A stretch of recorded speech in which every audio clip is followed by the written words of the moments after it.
Chapter 4. When I returned to the common, the sun was setting. Scattered groups were hurrying from the direction of Woking, and 1 or 2 persons were returning. The crowd about the pit had increased, and stood out black against the lemon yellow of the sky. A couple of 100 people, perhaps. There were raised voices, and some sort of struggle appeared to be going on about the pit. Strange imaginings passed through my mind. As I drew nearer, I heard Stent's voice. "Keep back! Keep back!" A boy came running towards me. "It's a-moving," he said to me as he passed. "A screwing and a screwing out. I don't like it. I'm a-going home, I am." I went on to the crowd. There were really, I should think, 200 or 300 people elbowing and jostling one another, the 1 or 2 ladies there being by no means the least active. "He's fallen in the pit," cried someone. "Keep back," said several. The crowd swayed a little, and I elbowed my way through. Every one seemed greatly excited. I heard a peculiar humming sound from the pit.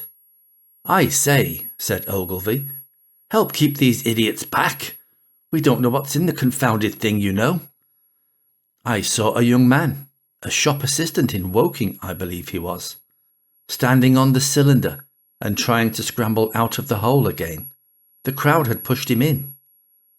The end of the cylinder was being screwed out from within. Nearly 2 feet of shining screw projected.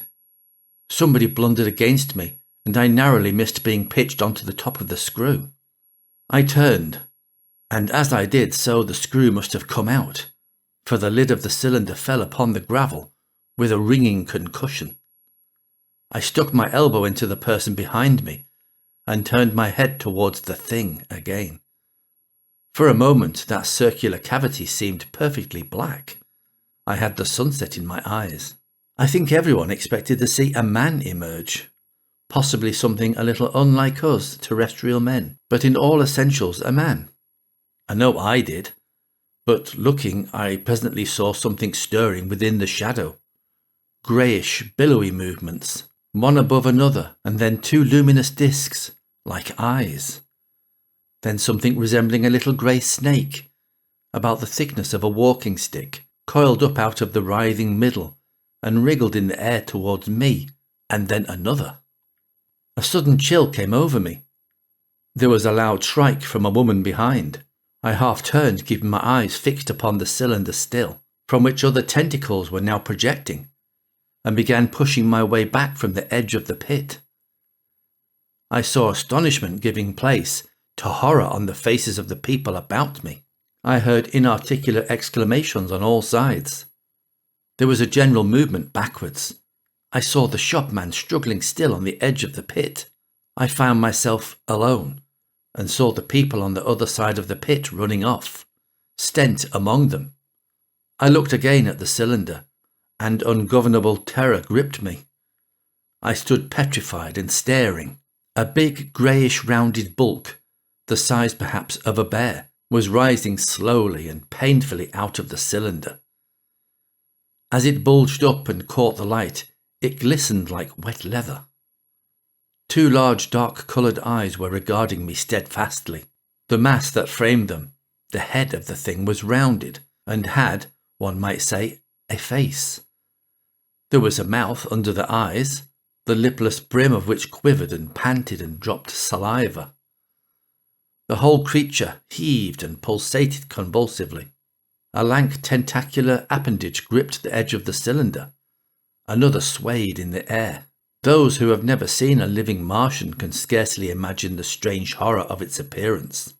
The peculiar V-shaped mouth with its pointed upper lip, the absence of brow ridges, the absence of a chin beneath the wedge-like lower lip, the incessant quivering of this mouth, the gorgon groups of tentacles, the tumultuous breathing of the lungs in a strange atmosphere, the evident heaviness and painfulness of movement due to the greater gravitational energy of the earth. Above all, the extraordinary intensity of the immense eyes were at once vital, intense, inhuman, crippled and monstrous.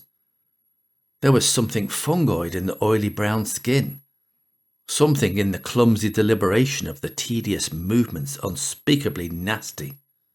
Even at this first encounter, this first glimpse, I was overcome with disgust and dread. Suddenly the monster vanished. It had toppled over the brim of the cylinder and fallen into the pit.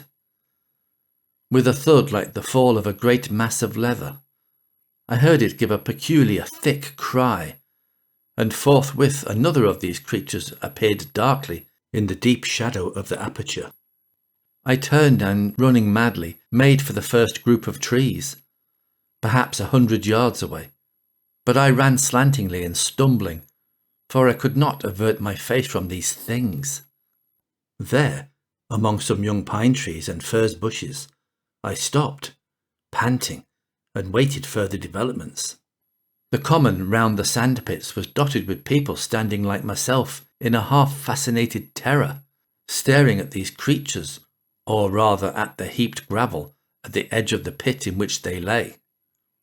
And then, with a renewed horror, I saw a round black object bobbing up and down on the edge of the pit.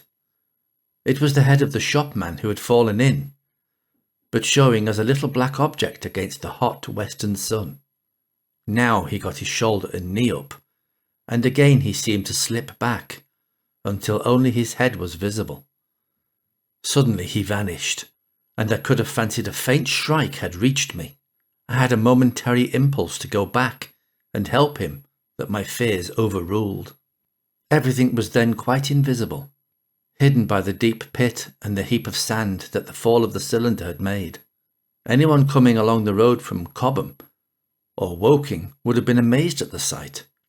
A dwindling multitude of perhaps 100 people or more, standing in a great irregular circle, in ditches, behind bushes, behind gates and hedges, saying little to one another, and that in short, excited shouts, and staring hard at the few heaps of sand.